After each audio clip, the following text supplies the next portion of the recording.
Hello, welcome to defence Vidisha. कल हमने CDS 1 2024 के प्रीवियस ईयर क्वेश्चन सॉल्व करे थे केमिस्ट्री के, एंड आज हम सीडीएस 2 2023 के केमिस्ट्री के क्वेश्चन सॉल्व करेंगे। एंड आज का लेक्चर जो है ना, ये काफी इंटरेस्टिंग होने वाला है बिकॉज ज्यादातर क्वेश्चन आपकी बुक से ही आए थे, एनसीईआरटी के, एंड वो सारे स्क्रीनशॉट्स भी आपके एनसीईआरटी में जहां से क्वेश्चन आए हैं, मैंने सारे स्क्रीनशॉट्स भी अटैच करे हैं वो एनसीईआरटी की पीडीएफ के। सो सॉल्व करते हैं, लेकिन जो चैनल पर न्यू है पहले उन्हें बता देते हैं कि अब तक हमने प्रीवियस ईयर क्वेश्चन सीरीज में पॉलिटी, इकोनॉमी एंड बायोलॉजी के बहुत सारे प्रीवियस ईयर क्वेश्चन सॉल्व करे हैं। सीडीएस एग्जाम के पॉलिटी, इकोनॉमी एंड बायोलॉजी के बहुत सारे सीडीएस के प्रीवियस ईयर क्वेश्चन सॉल्व करे हैं। अगर आपने वो लेक्चर्स नहीं देखे हैं, आप चैनल पर जाकर वो लेक्चर्स देख सकते हैं। केमिस्ट्री के भी प्रीवियस ईयर क्वेश्चन हमने 2 सीडीएस के पेपर्स के सॉल्व करी हैं। So without wasting time question solve करते हैं। अच्छा, ये वाला क्वेश्चन तो बहुत इजी है, वीडियो को पॉज करके इसको सॉल्व करो, या अब तक आपने इसका आंसर बता भी दिया होगा, है ना। ऑप्शन डी, ये तो बता दिया आपने, लेकिन आप एक बात बताओ, सेल्सियस एंड फ़ारेनहाइट के अलावा एक और स्केल होता है, इसके बारे में पढ़ते हैं, दैट इज केल्विन स्केल, है ना।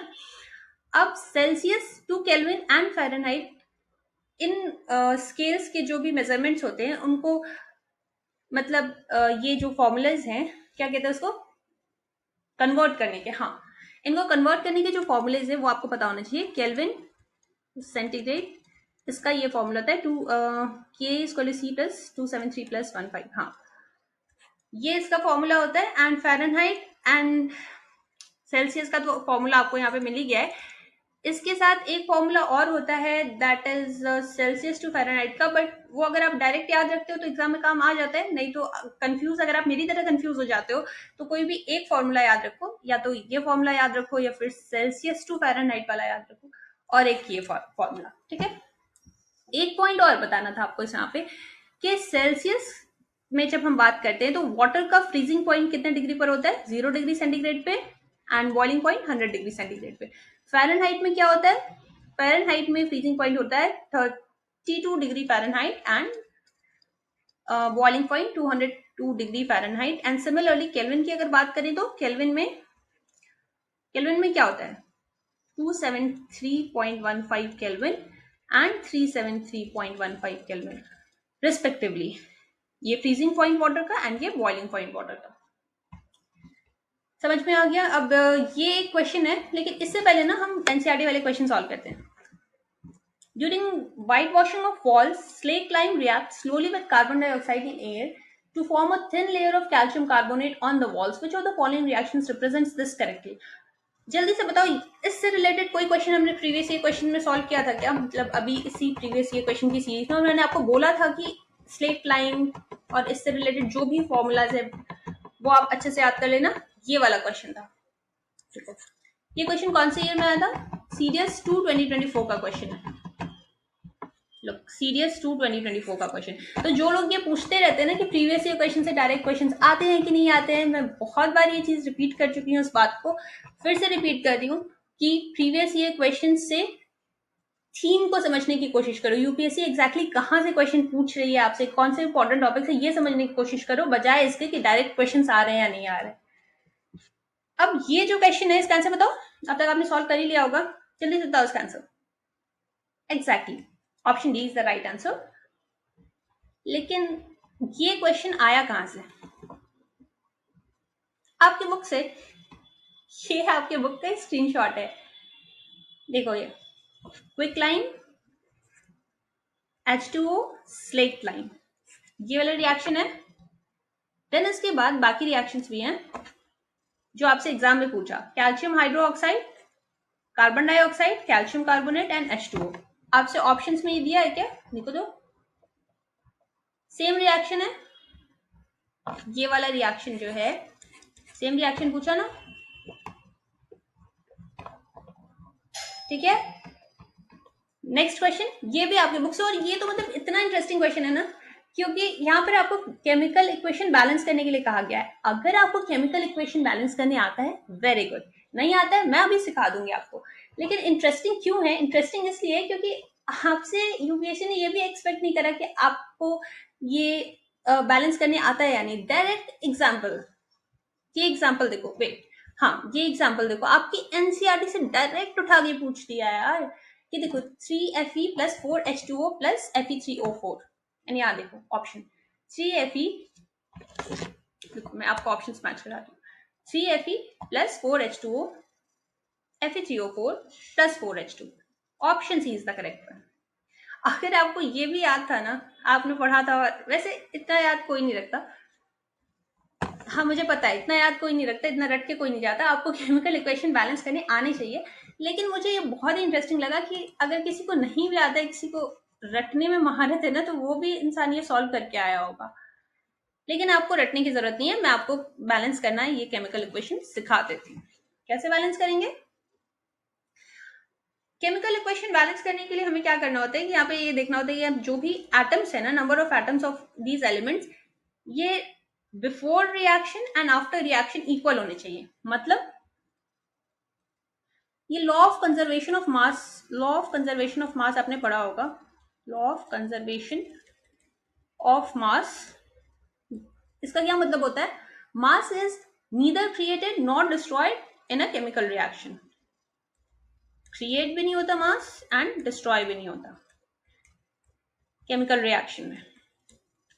अब इतना अगर आपको समझ में आया इट्स गुड, नहीं तो ये केमिकल रिएक्शन बैलेंस करने के लिए जो इंपॉर्टेंट है बस वो आपको बता देती हूँ। यहाँ पे देखो Fe, यहाँ पर एक एलिमेंट है और यहाँ पे 3 एलिमेंट है ना? ओके वेट, यहाँ पे 1 एंड यहाँ पे 3। तो हमें क्या करना है? बैलेंस करना है। यहाँ पे भी पहले हमें 3Fe चाहिए होगा, है ना? यानी कि फर्स्ट ऑप्शन तो ऐसे ही एलिमिनेट हो गया क्योंकि यहाँ पे बैलेंस नहीं है, 1Fe है एंड 3Fe है, तो ये तो नहीं होगा। फिर हमें H भी देखना है कि बैलेंस्ड है कि नहीं। देखो यहाँ पे 3Fe तो हो गया, यहाँ पे पहले H देखते हैं। नहीं नहीं वेट, पहले हम ऑक्सीजन का चेक करेंगे। ऑक्सीजन यहाँ पे 4 है, तो हमें यहाँ पे भी 4 ऑक्सीजन चाहिए होगा। ठीक है, यहाँ पे 4 ऑक्सीजन हो गया, यहाँ पे भी 4 ऑक्सीजन हो गया। अब ऐसे ऑप्शन कहाँ का है? यहाँ पे तो नहीं है, यहाँ पे तो ऑक्सीजन बैलेंस नहीं है, यहाँ पे 4 ऑक्सीजन है, यहाँ पे सिर्फ 1 ऑक्सीजन है, तो ये भी रॉन्ग हो गया। अब यहाँ देखते हैं 4 ऑक्सीजन है, यहाँ भी 4 ऑक्सीजन, यहाँ भी 4, यहाँ भी 4। ठीक है, अब इन ऑप्शंस को कंसीडर करते हैं। अब हमें हाइड्रोजन देखना है, तो यहाँ पर अगर हमने 4H2O लिख दिया, I hope it is clear to you, यहाँ पर 3Fe लिखा और यहाँ पे 4H2O लिखा, तो दैट मीन्स हाइड्रोजन 8 हो गया यहाँ पे, और यहाँ पर तो 2 ही है, तो यहाँ पर भी 4 लिखेंगे, 8 हाइड्रोजन यहाँ पे भी हो गए। ऐसा ऑप्शन क्या है? थर्ड। समझ में आया कॉन्सेप्ट? आई रियली होप आपको समझ में आया हो। बस आपको करना क्या था इस क्वेश्चन में कि number of elements before reaction and after reaction हमें सेम चाहिए थे। Fe के जितने एटम्स बिफोर रिएक्शन है उतने ही हमें आफ्टर रिएक्शन चाहिए थे। यहाँ पे देखो 3Fe है before reaction and 3 after reaction भी है। सिमिलरली ऑक्सीजन के भी 4 एटम्स हमें before reaction and 4 after reaction मिल गए यहाँ पे, और 8 हाइड्रोजन के एलिमेंट्स मिले, एटम्स मिले before reaction and 8 after reaction. I hope आपको समझ में आ गया होगा ये कॉन्सेप्ट, और अगर आपको नहीं भी समझ में आया था और आपको ये याद था तो भी आपने क्वेश्चन सॉल्व कर लिया होगा। ये एग्जाम्पल वाला फैक्टर मुझे बहुत इंटरेस्टिंग लगा, इसलिए मैंने आपको बताया। अच्छा, ये वाला क्वेश्चन सॉल्व करते हैं। Which one among the following methods is used to separate the constituents present in a compound? चलो इसका आंसर बताओ जल्दी से, ये भी बहुत इजी क्वेश्चन है। अब इसका आंसर क्या होगा? Electrochemical bond? नहीं, इलेक्ट्रोकेमिकल बॉन्ड अब वर्ड पढ़ो, electro and chemical, what does that mean? Electricity को यूज करते हैं केमिकल रिएक्शंस इंड्यूस कराने के लिए, केमिकल रिएक्शंस इंड्यूस कराने के लिए, टू इंड्यूस केमिकल रिएक्शन, मतलब केमिकल रिएक्शंस कराने के लिए इलेक्ट्रिसिटी का इस्तेमाल करते हैं, उसको इलेक्ट्रोकेमिकल मेथड कहते हैं। बट ये तो बिल्कुल आंसर नहीं होगा आपका। क्वेश्चन में आपसे पूछा क्या है? क्वेश्चन में पूछा है which among the following methods is used to separate the constituents present in a compound, यानी कंपाउंड के कंस्टिट्यूएंट्स को सेपरेट करने के लिए कौन सा मेथड यूज होगा? ये आंसर नहीं है। हीटिंग मेथड, अगेन ये भी आंसर नहीं है।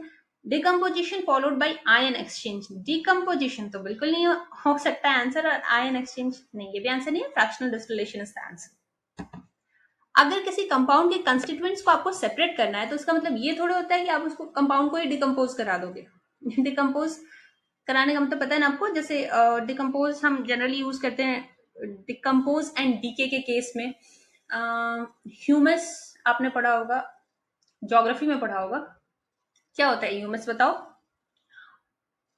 डेड एंड डिकेइंग ऑर्गेनिक मतलब डिकम्पोज्ड ऑर्गेनिक मैटर से ही बनता है ना, और सैप्रोफाइट में भी पढ़ा था हमने। डिकम्पोजिशन का मतलब आपको पता होगा, ये मुझे एक्सप्लेन करने की जरूरत नहीं, आई होप।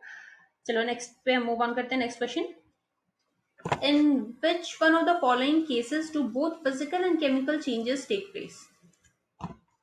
ये वाला स्क्रीनशॉट किस क्वेश्चन का है? अच्छा, ये इस क्वेश्चन का है। पहले ये क्वेश्चन सॉल्व करते हैं। Which one of the following cases do both physical and chemical changes take place? बताओ। बर्निंग ऑफ कैंडल बहुत इजी था, बिकॉज देखो यहाँ पे बर्निंग ऑफ कैंडल में तो वैक्स का डिकम्पोजिशन होता है, सॉरी कंबशन होता है। I am extremely sorry. Burning of candle में कंबशन होता है, कंबशन होता है वैक्स का। फ्रीजिंग ऑफ वाटर, जब वाटर मॉलिक्यूल्स फ्रीज होते हैं, जब आप बर्फ जमाने के लिए पानी रखते हो, तो क्या उसमें कोई केमिकल चेंज होता है? केमिकल चेंज तो नहीं होता ना, वो तो वाटर ही होता है, बस इसका स्ट्रक्चर चेंज होता है ना, स्ट्रक्चर चेंज हो जाता है। केमिकल चेंज तो नहीं होता है, इसका मतलब होता है फिजिकल चेंज होता है, बट केमिकल चेंज नहीं होता है।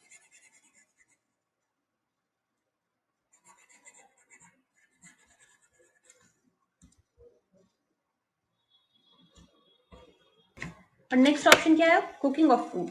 नहीं, ये भी आंसर नहीं है। रस्टिंग ऑफ आयरन, ये भी आंसर नहीं है। केमिकल चेंज होता है रस्टिंग ऑफ आयरन में। सो आंसर क्या था इसका? Burning of candle. Now moving on to the next question, which one of the following statements is correct about diamond and graphite? अब इसका आंसर बता दो। इसका आंसर बहुत ही ईजी है, बताओ। Exactly, diamond is hard but graphite is smooth and slippery. और ये क्वेश्चन भी आपके बुक से ही था।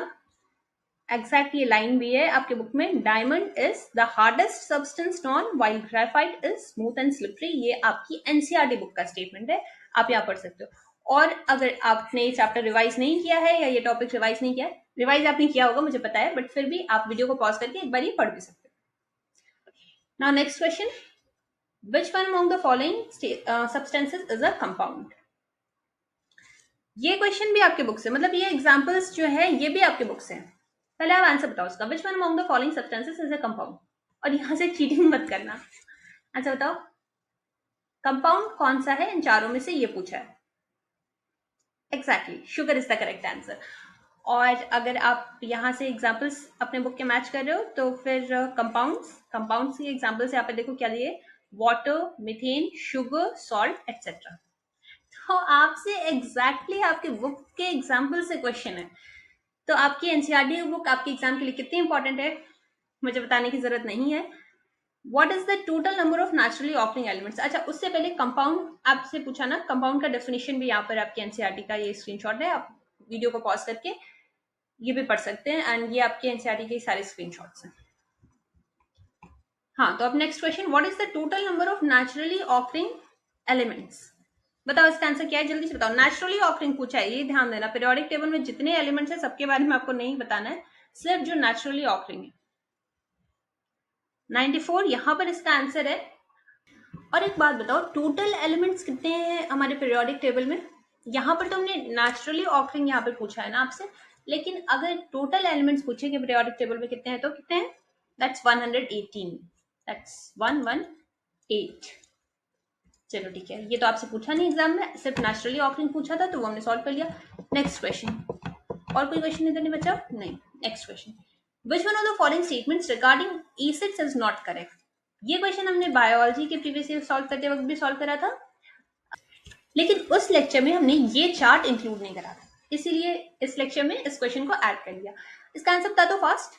नॉट करेक्ट पूछा है, बहुत ही ईजी है। Oxalic acid is not is found in tamarind piece.